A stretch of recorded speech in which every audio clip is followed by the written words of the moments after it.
大家好，我是懒妹儿。有粉丝告诉我说鱼鳞很好吃，叫我一定要做一下。说实话，我还真没吃过，所以今天就买了一条草鱼。好家伙，足足有4斤重。我们把鱼鳞刮下来，尝试做了一道菜。这味道，先保密，最后看成品吧。尽量选择大一点的鱼，不然鱼鳞太小，没办法做这道菜。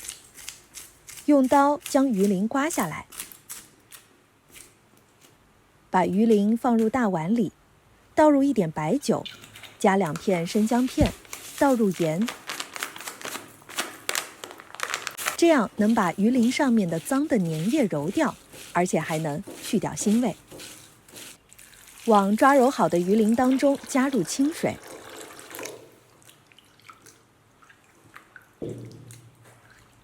刚开始洗鱼鳞的水会比较脏，要一直洗，洗到水变清澈了为止。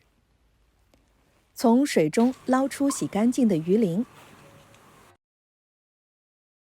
然后用厨房纸巾把鱼鳞上的水分吸掉。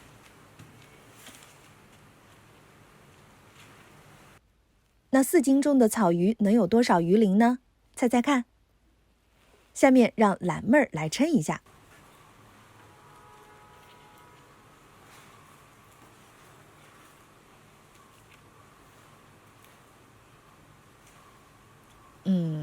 只有39克，你觉得是多了还是少了呢？鱼鳞放入盘中，倒入1大勺量的淀粉，抓一抓，将鱼鳞表面均匀地裹上淀粉就可以了。就像这样。锅内倒油，油温烧热，倒入鱼鳞炸制。那油温烧热到什么程度算热呢？我们加热到放入1片鱼鳞，鱼鳞就能立马漂浮起来就可以。炸到鱼鳞漂浮，我们捞起来掂一掂，听有脆脆的声音，那就把鱼鳞捞出来。油锅继续加热，倒入鱼鳞复炸一遍，炸到鱼鳞金黄酥脆，就可以出锅了。倒掉锅内的油，烧干，放入炸好的鱼鳞，加上蒜末和红干椒段，再加上小葱末，炒出香味。撒上椒盐，翻炒均匀。